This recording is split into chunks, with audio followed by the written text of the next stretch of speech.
សួស្តីបងប្អូនអរគ្នាថ្ងៃនេះខ្ញុំមកលេងសាជីបម៉ងចាសាជីបម៉ង2.1 2.1ចាកន្លែងនេះវាមានភាពស្រស់ស្អាតមែនតើមានចដាឡើងមានចដាយន្តមានកន្លែង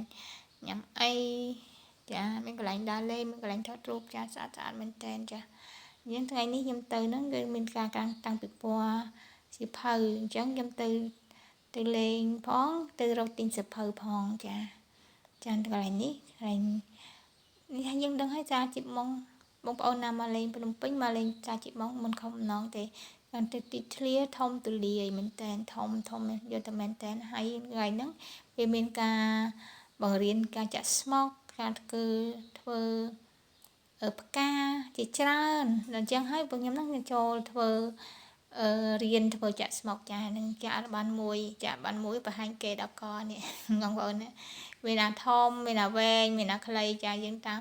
មានគេបង្រៀននៅទីនោះមានច្រើនប្រភេទអញ្ចឹងយើងចង់រៀនម៉ូដណាក៏បានដែរចាយើងនេះខ្ញុំធ្វើបានមួយហើយយើងបង្ហាញបងប្អូននេះគឺស្មុកធ្វើពីស្លឹកត្នោតចាស្លឹកត្នោតហើយអាស្លឹកត្នោតហ្នឹងគេដើម្បីឲ្យវាភាពស្រស់ស្អាតមែនតើហ្នឹងគេយកមកដាក់ពណ៌យើងដាក់លក្ខយើងយកមកជ្រក់លក្ខទៅយើងថាយកពណ៌ឬក៏លាបពណ៌យើងយកពណ៌មកលាបដើម្បីឲ្យវាស្អាតអញ្ចឹងណាកន្លែងយើងកាន់ហ្នឹងយើងមានពណ៌ផ្សេងមានពណ៌ក្រហមពណ៌ស្វាយពណ៌អីសាច់តែយើងចូលចិត្តនេះឃើញនេះឃើញពណ៌ស្វាយខាងលើហ្នឹងសម្រាប់យួរហ្នឹងគេលាបពណ៌ចាចំពោះខាងធម្មតានេះគេមិនលាបពណ៌ទេគេគ្រាន់ហាយកស្លឹកត្នោតហ្នឹងយកមកហាលវាឲ្យរៀងស្ងួតតិចទៅដើម្បីយើងយកមកចាក់ជាម៉ូដស្មុកចាហ្នឹងគេហៅថាស្មុកប្រអប់ចាម្ចាស់ហៅថាស្មុកក្មេងៗហៅថាប្រអប់ចាប្រអប់យើងយកមកមានទូចមានធំហើយបើអត់ទូចហ្នឹងគេសម្រាប់ដាក់អីចឹងដូចដាក់គ្នាបតកៀបកស៊ូចុងសាក់អីចឹងឬក៏គ្រឿងអលង្ការក៏បានដែរយើងដាក់ក្នុងហ្នឹងទៅចានេះគឺជាគេហៅថាសៃលួសផ្កាមញ៉ៃចាយើងធ្វើរៀនបត់ផ្កាធ្វើម៉ូដផ្កាយើងចង់ធ្វើជាផ្កាអីក៏បានដែរកន្លែងសាលាកន្លែងសាហ្នឹងគេមានការបង្រៀនយើងដើរទៅឃើញក៏មានការបង្រៀនពីការចាក់ស្មុកការកាត់ផ្កាចាអ្នកណាចូលរៀនក៏រៀនទៅគេយកលុយទេចាអញ្ចឹងវាល្អមែនតើអញ្ចឹងយើងបានទាំងដើរលេងផងមិនដែរកំសាន្តជួយរៀនចាក់ស្មុកនេះទៅដើម្បីយើងយកដឹងពីវត្ថុបុរាណណាចា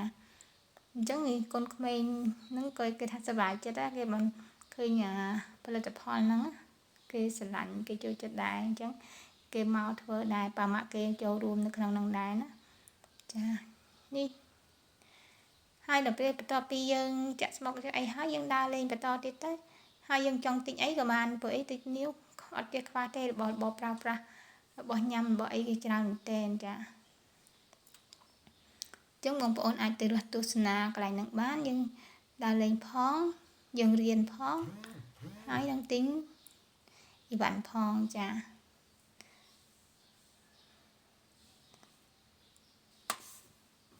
អរគុណច្រើនបងប្អូនដែលបានទស្សនាតាំងពីដើមរហូតដល់ចប់បាយបាយ